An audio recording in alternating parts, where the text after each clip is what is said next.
Hello दोस्तों, स्वागत है आप सभी का स्टडी राइज यूट्यूब चैनल पर। स्टडी राइज यूट्यूब चैनल पर सोशोलॉजी, पॉलिटिकल साइंस और हिंदी साहित्य के प्रैक्टिस सेट करवाए जा रहे हैं, जो कि आपके आने वाले एग्जाम जैसे TGT, PGT, GIC, LD grade, KVS, NET, JRF आदि के लिए काफ़ी हेल्पफुल रहेंगे। तो चलिए फिर शुरू करते हैं आज का वीडियो। आज का क्वेश्चन है क्वेश्चन नंबर 147। श्री रामानुजाचार्य की भक्ति किस भाव की है? तो कैसी है?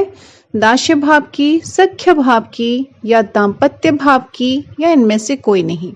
तो राइट आंसर क्या होगा? श्री रामानुजाचार्य की भक्ति कैसी है? दास्य भाव की है, यानी कि ए ऑप्शन इसका राइट आंसर होगा। रामानुजाचार्य विशिष्ट द्वैतवाद दर्शन के प्रतिपादक हैं। इन्होंने दास्य भाव की भक्ति किया है। इन्होंने कौन सी भक्ति की है? दास्य भाव की भक्ति की है।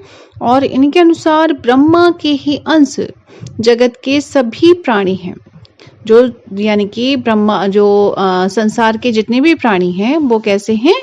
ब्रह्मा के ही अंश हैं, यानी भगवान के ही अंश हैं। इन्हें शेष या लक्ष्मण का अवतार भी माना जाता है। किसे माना जाता है? रामानुजाचार्य जी को। अगर ये क्वेश्चन भी आ जाए कि किसे शेष या लक्ष्मण का अवतार माना गया है, तो अगर उसमें ऑप्शन हो रामानुजाचार्य, तो इनको माना गया है। नेक्स्ट है क्वेश्चन नंबर 149। राम काव्य धारा से संबंधित कृति राम ध्यान मंजरी इनमें से किसकी है? तो राम ध्यान मंजरी किसकी है? प्राणचंद चौहान की है, अग्रदास की या हृदय राम की या प्रियादास की? तो राइट आंसर क्या होगा इसमें? अग्रदास की है। राम काव्य धारा से संबंधित कृति जो कि राम ध्यान मंजरी है, वो किसने लिखी है? अग्रदास जी ने लिखी है। तो बी ऑप्शन इसका राइट आंसर होगा। नेक्स्ट है क्वेश्चन नंबर 150। सिया राम मैं सब जग जानी, करहु प्रणाम जोरी जुग पानी। तो उपयुक्त पंक्ति में तुलसीदास ने किस दार्शनिक सिद्धांत की व्यंजना की है? तो ऑप्शन में है अद्वैतवाद सिद्धांत, द्वैताद्वैत सिद्धांत, विशिष्टाद्वैत सिद्धांत या फिर द्वैतवादी सिद्धांत? तो राइट आंसर क्या होगा? ऑप्शन नंबर सी, यानी कि विशिष्टाद्वैत सिद्धांत। कौन सा है? विशिष्टाद्वैत सिद्धांत। सिया राम मैं सब जग जानी, करहु प्रणाम जोरी जुग पानी। तो ये जो पंक्ति हैं जो तुलसीदास ने लिखी हैं, वो कैसी हैं? कौन से सिद्धांत से रिलेटेड हैं? तो वो हैं विशिष्टाद्वैत सिद्धांत से। तो सी ऑप्शन इसका राइट आंसर होगा। नेक्स्ट है क्वेश्चन नंबर 151। राम भक्ति शाखा में रसिकोपासना का समावेश किसने किया है? तो ऑप्शन में है केशवदास, अग्रदास, लालदास और नाभादास। तो राइट आंसर क्या होगा इसमें? राम भक्ति शाखा में जो रसिकोपासना का समावेश किया है, तो वो किया है किसने? अग्रदास जी ने। किसने किया? अग्रदास जी ने। तो इसका बी ऑप्शन राइट आंसर होगा। नेक्स्ट है क्वेश्चन नंबर 152। मानव प्रकृति का ज्ञान तुलसीदास से अधिक उस युग में किसी को नहीं था। यह कथन किसका है? तो रामचंद्र शुक्ल का है, हजारी प्रसाद द्विवेदी का है या राम बिलास शर्मा का है या विश्वनाथ त्रिपाठी जी का है? तो राइट आंसर क्या होगा इसमें? Option number B, Hazari Prasad Dwivedi. Hazari Prasad Dwivedi का कथन है कि मानव प्रकृति का ज्ञान तुलसीदास से अधिक उस युग में किसी को नहीं था। तो ये कथन किसका? हजारी प्रसाद द्विवेदी जी ने कहा था। तो बी ऑप्शन राइट आंसर होगा। नेक्स्ट है क्वेश्चन नंबर 153। तुलसीदास की निम्नलिखित कृतियों में कौन सी कृति कांडों में विभाजित नहीं है? तो जो कांडों में विभाजित नहीं है वो हमें बतानी है। तो ऑप्शन में देखो, पार्वती मंगल, बरबई रामायण, गीतावली और कवितावली। तो राइट आंसर क्या होगा इसमें? कि तुलसीदास की कृतियों में कौन सी कृति है जिसमें कांडों में विभाजित नहीं है? तो वो है पार्वती मंगल। कौन सी है? पार्वती मंगल। तो ए ऑप्शन इसका राइट आंसर होगा। इसमें देखो, तुलसीदास की जो कांड आधारित रचनाएं हैं, जिसमें कि कांड हैं, है ना, तो वो मुख्यतः कौन सी है? रामचरितमानस है, जिसमें कि 7 कांड बताए उन्होंने, है ना। रामचरितमानस हो गई, गीतावली हो गई, बरबई रामायण हो गई, कवितावली हो गई। इसमें अगर देखा जाए तो इसमें 7 कांड सभी में है। तो अगर ये क्वेश्चन भी आ जाए ना आप लोगों के लिए कि तुलसी जैसे रामचरितमानस में कितने कांड हैं, या फिर गीतावली में कितने कांड हैं, या बरबई रामायण में कितने कांड हैं, या कवितावली में कितने हैं, तो कोई भी क्वेश्चन बने इनमें से कितने हैं? सभी में 7 कांड हैं। लेकिन जो पार्वती मंगल है उसमें कांडों में विभाजित नहीं किया गया है। तो ये आप लोग पूरा ही लर्न कर लीजिएगा। नेक्स्ट है क्वेश्चन नंबर 154। गोस्वामी जी के पिता का नाम था। अब पिता का नाम बताना है, क्या था? गंगाराम, आत्माराम, देवतादीन, इनमें से कोई नहीं।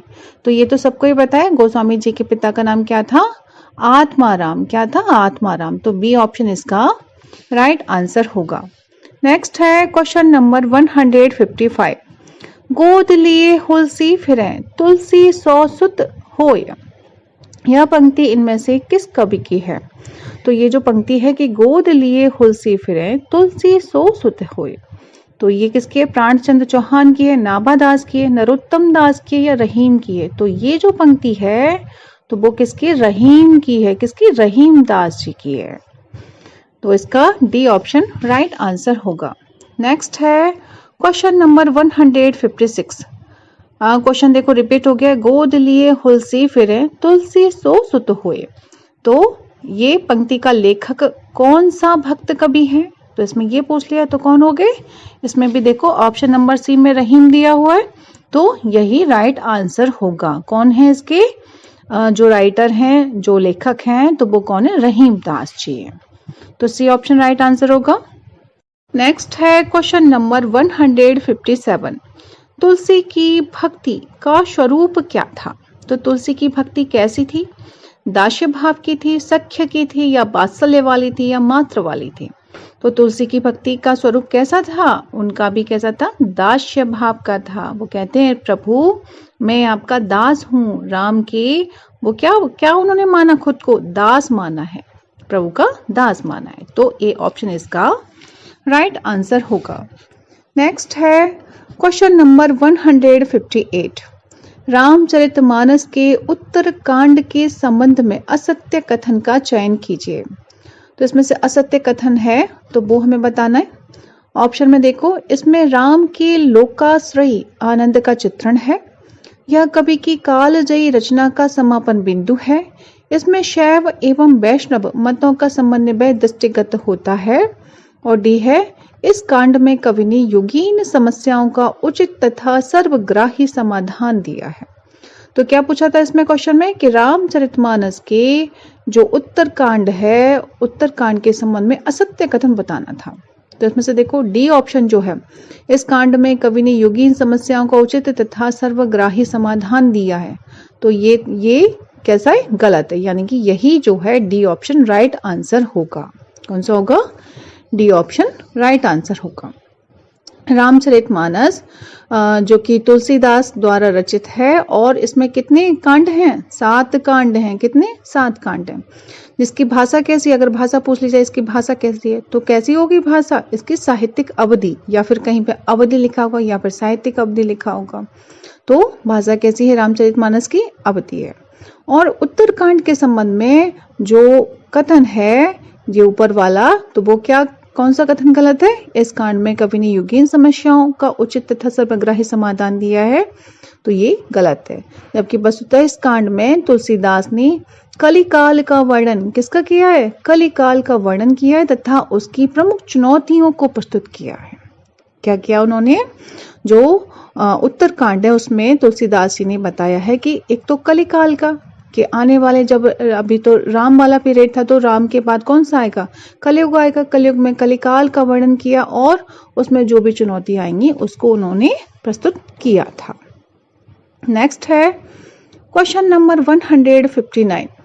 अवधी भाषा के सर्वाधिक लोकप्रिय महाकाव्य का नाम है।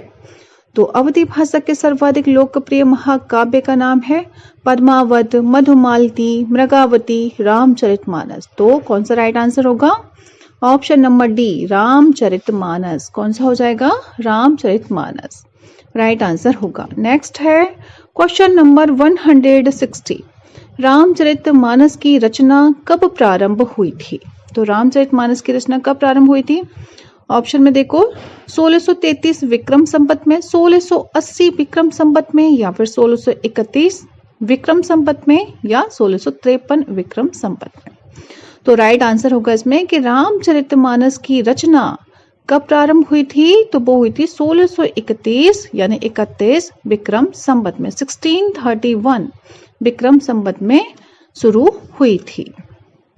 तो सी ऑप्शन इसका राइट आंसर होगा। नेक्स्ट है क्वेश्चन नंबर 161। इनमें से कौन सा महाकाव्य अवधी भाषा में लिखा गया है?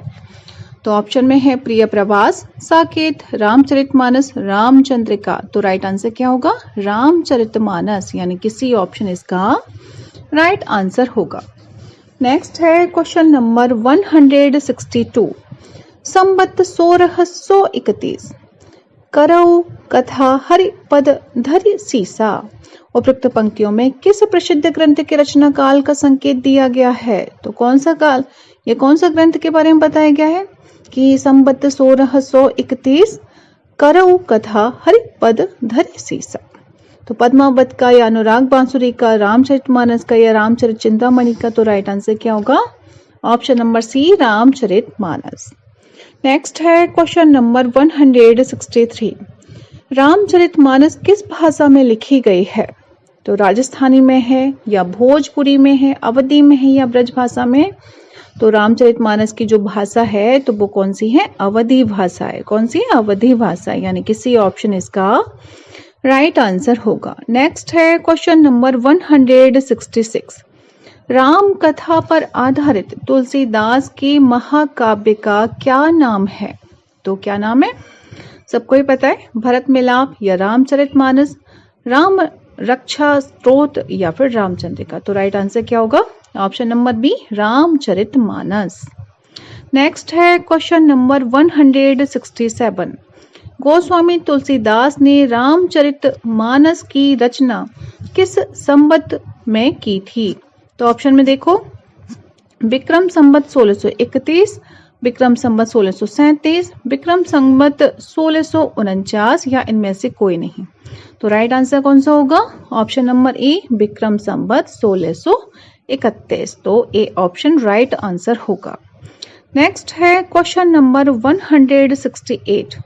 रामचरितमानस में कुल कितने कांड हैं? तो 15 हैं, 10 हैं या 7 हैं या 8 हैं? तो कितने कांड बताए थे पिछले क्वेश्चन में? कितने थे? 7। तो सी ऑप्शन इसका राइट आंसर होगा। नेक्स्ट है क्वेश्चन नंबर 171। सुंदरकांड रामचरितमानस का कौन सा कांड या सर्ग है? तो चौथा है, पांचवा है, दूसरा है या तीसरा है? तो राइट आंसर क्या होगा? सुंदरकांड रामचरितमानस का कौन सा कांड है? तो वो है पांचवा कांड है। कौन सा है? पांचवा कांड या फिर सर्ग है। तो बी ऑप्शन इसका राइट आंसर होगा। नेक्स्ट है क्वेश्चन नंबर 172। सुंदरकांड में प्रमुख पात्र हैं। तो सुंदरकांड में कौन प्रमुख पात्र है? हनुमान, भरत, कैकई या लक्ष्मण? तो राइट आंसर क्या होगा इसमें? हनुमान। कौन है? हनुमान। तो सुंदरकांड में प्रमुख पात्र कौन है? तो हनुमान जी हैं।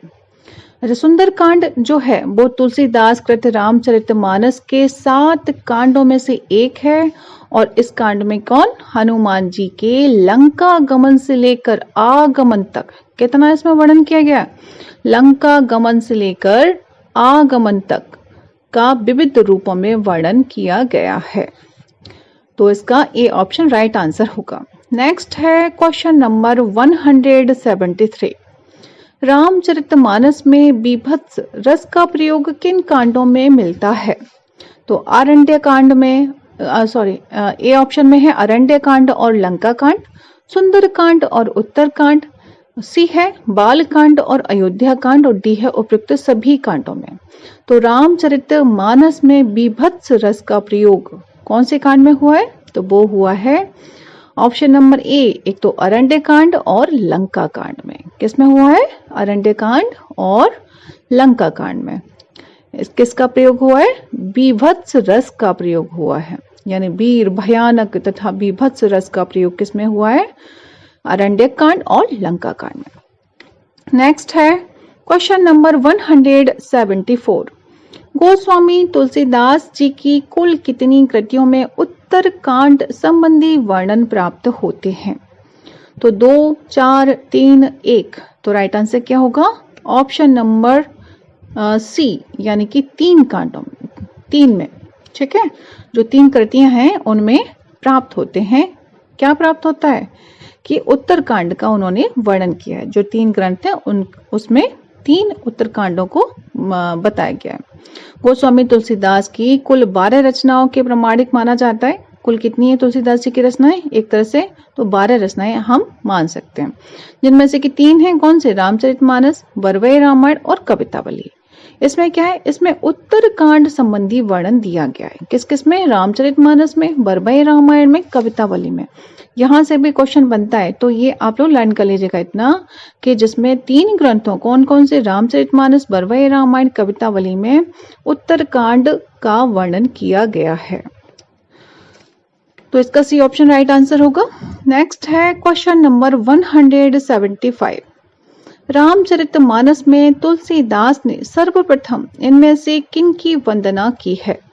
तो ऑप्शन में है पार्वती शंकर, वाल्मीकि हनुमान, सरस्वती गणेश और है सीताराम। तो राइट आंसर क्या होगा? रामचरितमानस में तुलसीदास ने सर्वप्रथम किसकी वंदना की है? तो वो की है सरस्वती और गणेश जी की। किसकी की है? सरस्वती और गणेश जी की। तो इसका सी ऑप्शन राइट आंसर होगा। नेक्स्ट है क्वेश्चन नंबर 177। अवधी एवं ब्रजभाषा दोनों में रचना करने वाले कवि हैं, तो वो कौन है? सूरदास, तुलसीदास, घनानंद, उपयुक्त सभी।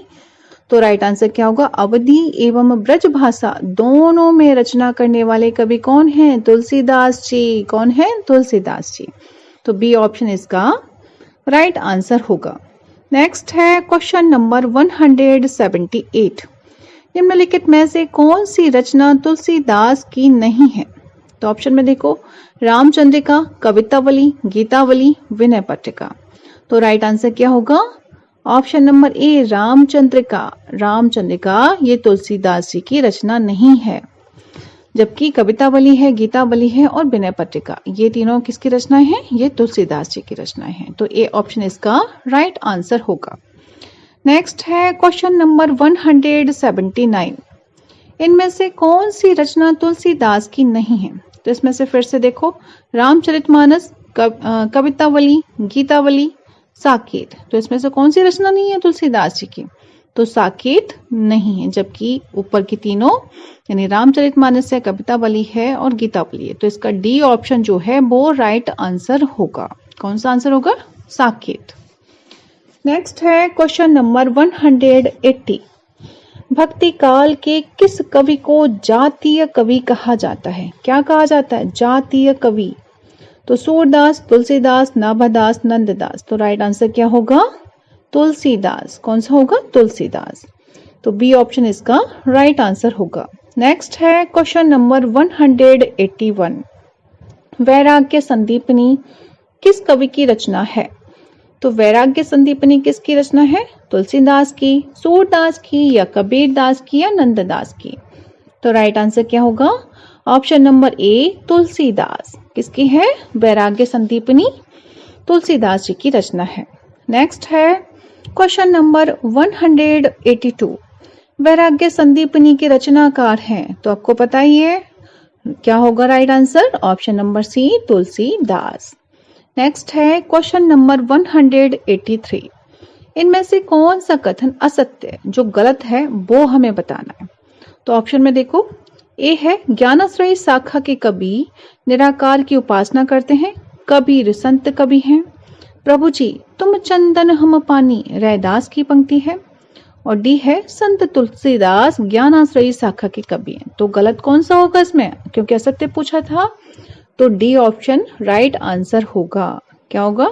डी ऑप्शन राइट आंसर होगा। संत तुलसीदास ज्ञानाश्रयी शाखा के कवि नहीं है। कौन सी शाखा के कवि हैं?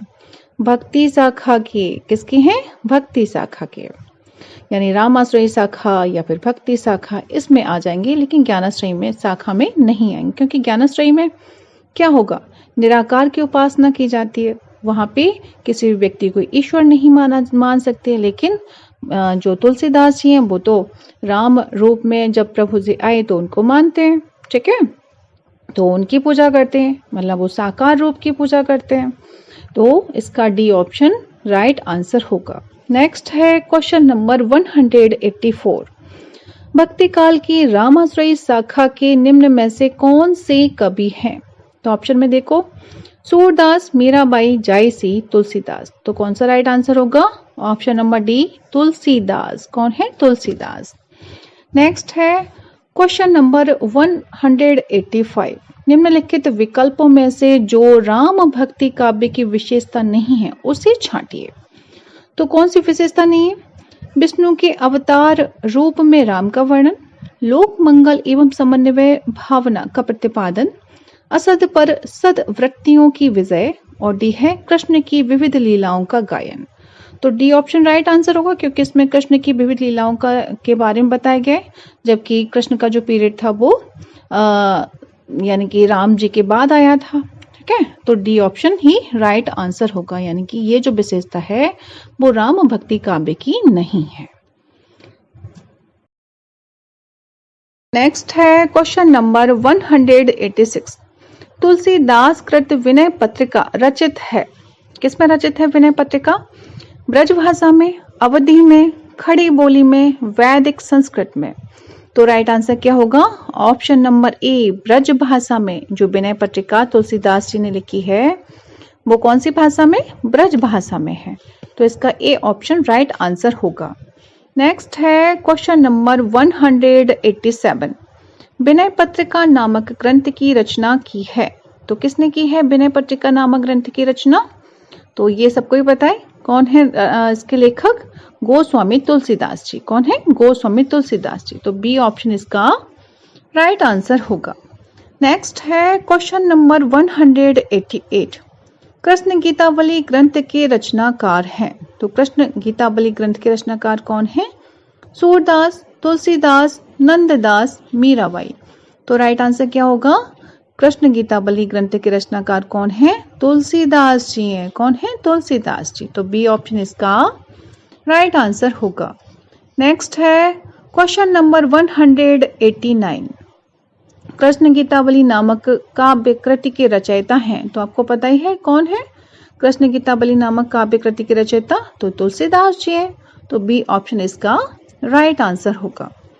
नेक्स्ट है क्वेश्चन नंबर 190। इनमें से कौन सा ग्रंथ तुलसी द्वारा रचित नहीं है? तो ऑप्शन में देखो, गीतावली, दोहावली, विनय पत्रिका, रसमंजरी। तो इनमें से कौन सा तुलसीदास जी का नहीं है? तो वो है रसमंजरी। किसका? कौन सा? रसमंजरी। तो रसमंजरी इसमें डी ऑप्शन जो है वो राइट आंसर होगा। जो रसमंजरी है वो किसकी रचना है? ये भी क्वेश्चन पूछा जाता है। तो रसमंजरी किसकी है? नंददास जी की रचनाएं। किसकी है? नंददास जी की रचना है। तो इसका जो राइट आंसर होगा तो वो ऑप्शन नंबर डी होगा। नेक्स्ट है क्वेश्चन नंबर 191। इनमें तुलसीदास की रचना नहीं है, तो जो तुलसीदास जी की रचना नहीं है वो बताना है। देखो, कवितावली, गीतावली, विनय पत्रिका, रामचंद्रिका। तो इसमें से कौन सा नहीं है? रामचंद्रिका नहीं है, क्योंकि रामचंद्रिका किसकी है? केशवदास जी की है। और जबकि कवितावली, गीतावली, विनय पत्रिका ये किसकी है? तुलसीदास जी की है। तो डी ऑप्शन इसमें भी राइट आंसर होगा। नेक्स्ट है क्वेश्चन नंबर 192। तुलसीदास जी ने भी भ्रमर गीत परंपरा के अंतर्गत भ्रमर गीत की रचना की है। जो संकलित है, जो भ्रमर गीत है तुलसीदास जी का, वो किस रचना में संकलित किया गया है? जानकी मंगल में, कृष्ण गीतावली में, गीतावली में और कवितावली में। तो राइट आंसर क्या होगा? कृष्ण गीतावली में। किसमें? कृष्ण गीतावली में। तो बी ऑप्शन इसका राइट आंसर होगा। नेक्स्ट है क्वेश्चन नंबर 193। भक्ति काल के किस कवि ने संस्कृत को छोड़कर भी संस्कृत की शास्त्रीय परंपरा का निर्वहन किया है? तो किसने किया? जयसी ने, तो सूरदास जी ने, या फिर तुलसीदास जी ने, या नंददास ने? तो राइट आंसर होगा इसमें ऑप्शन नंबर सी, तुलसीदास ने। किसने? तुलसीदास जी ने। Option number C right answer होगा इसमें। नेक्स्ट है क्वेश्चन नंबर 194। गीतावली है, गीतावली है, क्या है गीतावली? मुक्तक काव्य है, अतुकांत काव्य है, या प्रबंध काव्य, या फिर इनमें से कोई नहीं? तो राइट आंसर क्या होगा? गीतावली एक मुक्तक काव्य है। क्या है? मुक्तक काव्य। तो ए ऑप्शन राइट आंसर होगा। नेक्स्ट है क्वेश्चन नंबर 195। कीरति भनिति भूति भली सोई, सुरसरी सम सब कह हित होई। ये किसकी पंक्तियां हैं? तो ये पंक्तियां किसकी हैं? तुलसीदास की, सूरदास की, नंददास की, या कबीर की? तो ये जो पंक्तियां हैं वो हैं तुलसीदास जी की। किसकी हैं? तुलसीदास जी की हैं। तो ए ऑप्शन राइट आंसर होगा। नेक्स्ट है क्वेश्चन नंबर 196। तुलसीदास ने किस काव्य की रचना सूरदास के अनुकरण पर की है? तो कौन सा जो ग्रंथ है, जो काव्य है, उसकी रचना की है? दोहावली की, कवितावली की, जानकी मंगल की, या गीतावली की? तो राइट आंसर क्या होगा कि तुलसीदास ने किस काव्य की रचना सूरदास के अनुकरण पर की है? तो वो की है गीतावली की। किसकी की है? गीतावली की। डी ऑप्शन इसका राइट आंसर होगा। नेक्स्ट है क्वेश्चन नंबर 197। रामचरितमानस का ज्ञान दीपक प्रसंग किस कांड में वर्णित है? उत्तर कांड में, अयोध्या कांड में, या बाल कांड में, या अरण्य कांड में? तो राइट आंसर क्या होगा इसमें कि रामचरितमानस का ज्ञान दीपक जो प्रसंग है वो कौन से कांड में वर्णित है? वो है उत्तर कांड में। किसमें है? उत्तर कांड में, यानी कि ए ऑप्शन राइट आंसर होगा। नेक्स्ट है क्वेश्चन नंबर 199। गोरख जगायो जोग भगति भगायो लोग, ये काव्य पंक्ति इनमें से किस कृति में है? तो बीजक में है, गोरख बानी में है, कवितावली में है, या नाथ बानी में है? तो राइट आंसर क्या होगा इसमें? ये जो पंक्ति है तो वो है कवितावली में। किसमें है? कवितावली में। तो सी ऑप्शन इसका राइट आंसर होगा। गोरख जगायो जोग भगति भगायो लोग, ये जो पंक्ति है काव्य की, तो वो किसमें है? कवितावली में। नेक्स्ट है क्वेश्चन नंबर 200। तुलसीदास ने कौन सी रचना अपनी शारीरिक पीड़ा के निवारणार्थ की थी? तो विनय पट्टिका में, या हनुमान बाहुक में, या रामचरितमानस में, या जानकी मंगल में? तो राइट आंसर क्या होगा? Option number B, Hanuman Bahuk में। किसमें? हनुमान बाहुक में। हनुमान बाहुक जो है तुलसीदास की अंतिम रचना मानी जाती है। अगर यह क्वेश्चन भी बनता है कि तुलसीदास की अंतिम रचना कौन सी है, तो ऑप्शन में हो हनुमान बाहुक, तो वो वहां पे वो राइट आंसर होगा। ये जो रचना है कौन सी? हनुमान बाहुक, इन्होंने अपनी शारीरिक पीड़ा के निवारणार्थ की थी। कब उन्होंने लिखा था? उन्हें बहुत ही शारीरिक कष्ट हो रहा था, तो उन्होंने भगवान से प्रार्थना की कि इसको निवारण कीजिए, इस पीड़ा को का निवारण कीजिए। तो ये जो लिखा है वो किसमें लिखा है? हनुमान बाहुक में। तो और इसमें क्या है? इसमें औषधियों के बारे में बताया गया है, जंत्र मंत्र के टोटका बताया गया है, राम के हनुमान जी के, है ना, शंकर जी के, सभी से जो पीड़ा हरने की प्रार्थना की गई है। तो ये जो संकलन है वो किसमें? हनुमान बाहुक में है। नेक्स्ट है क्वेश्चन नंबर 201। नीचे दो वक्तव्य दिए गए हैं, इनमें से कथन ए तथा दूसरे को कारण आर की संख्या दी गई है। तो देखो कथन ए देख लो। राम काव्य की प्रतिपाद्य विषय धार्मिक और भक्ति प्रधान है, इसलिए कवियों ने भगवान राम की प्रतिष्ठा में संस्कृत शब्दावली को अधिक स्वीकार किया है। कारण क्या बता रहे? जहां धर्म और दर्शन का प्रसंग हो तथा उच्च काव्य सौष्ठव दिखाना हो, वहां तत्सम की प्रधानता स्वाभाविक है। तो देखो पहली बात तो दोनों अलग बातें हैं, ठीक है, और अलग बातों के अतिरिक्त और क्या है कि ए जो है, ए यानी जो कथन ए है वो गलत है, वो पूर्णतः कैसा है? गलत है। और आर जो कथन है वो सही है, ठीक है। तो ये इसका जो इसमें देख लो ऑप्शन में कौन सा हो जाएगा, इसमें बी ऑप्शन राइट आंसर होगा, यानी कि ए गलत है और आर सही है। ठीक है, तो बी ऑप्शन इसका राइट आंसर होगा। नेक्स्ट है क्वेश्चन नंबर 202। साखी सबदी दोहरा कही कहनी उपखान भागति निरूपही भगति कली निंदही वेद पुराण। तो ये उपयुक्त जो पंक्तियों के रचनाकार हैं वो कौन है, तो इसके रचनाकार कौन है, तुलसीदास जी हैं। इसके कौन है रचनाकार, तुलसीदास जी। तो इसमें ए ऑप्शन राइट आंसर होगा। नेक्स्ट है क्वेश्चन नंबर 203। इसमें देखो इसमें भी कथन और कारण दिया गया है। तो इसमें ए है, कथन दिया है तुलसीदास के मत में निर्गुण रूप सुलभ अति सनन जान नहीं कोई सुगम अगम नाना चरित मुनि मुनि मन भ्रम होए। अच्छा, और इसका जो तर्क है यानी कि कारण है वो क्या बता रहे हैं, क्योंकि सगुण आकार की उपासना और अनुभव को दायरे में लाना सहज है, जबकि निर्गुण निराकार की उपासना और अनुभूति नितांत कठिन है। तो इसमें से जो राइट आंसर होगा, तो इसमें से जो राइट आंसर होगा वो होगा यानी कि बी ऑप्शन राइट आंसर होगा। कौन सा होगा, बी ऑप्शन, यानी कि ए सही है। जो ए इसका कथन है वो सही है और जो कारण बताया इसमें वो गलत है। तो निर्गुण रूप सुलभ अति सनन जान नहीं कोय सुगम अगम नाना चरित मुनि मुनि मन भ्रम होए। तो ए ऑप्शन इसका सही है, यानी ए वाला सही है। जबकि तर्क इन्होंने दिया था क्योंकि सगुण आकार की उपासना और अनुभव को दायरे में लाना सहज है, जबकि निर्गुण निराकार की उपासना और अनुभूति नितांत कठिन है। तो ये गलत है। तो बी ऑप्शन इसका राइट आंसर होगा। तो फ्रेंड्स, आज के लिए बस इतना ही। मिलते हैं नेक्स्ट वीडियो में। तब तक पढ़ते रहिए और अपने लक्ष्य की तरफ आगे बढ़ते रहिए। Thanks for watching my video.